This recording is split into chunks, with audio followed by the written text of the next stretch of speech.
You know, I'm really surprised when I look at polling data. I look at it every day. But the amount of disapproval for this bill, holy cow, my goodness gracious. And, you know, you mentioned the KFF poll. We're talking about 29 points underwater on the net favorable rating. But that matches the Quinnipiac University poll from last week when it was 26 points underwater. Oh, my God, you need Greg Louganis to get that far underwater. And, I mean, we're talking about a negative 41 net favorability rating among independents in the center of the electorate.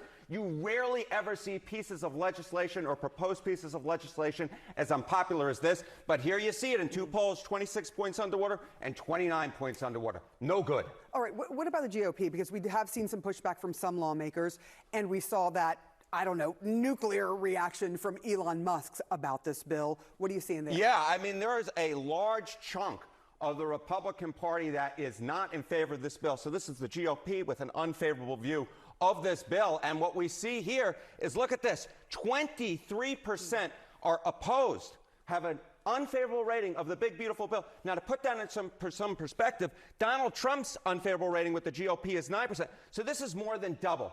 All of a sudden, you're taking a huge chunk of that MAGA base, of that Republican base that is turned against this bill. It is not just Elon Musk. It is not just Ron Johnson, the Senate Republican from Wisconsin. It is a large chunk of the Republican base, is large, double the percentage that have an unfavorable view of Donald Trump, have an unfavorable view of the big, beautiful bill. And I will note that in the KFF poll, the unfavorable view, get this, 36%.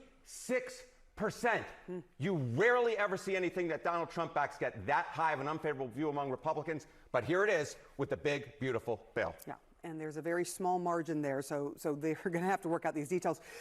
Give us some comparison. 2017, we saw a bill that had Trump tax cuts in it.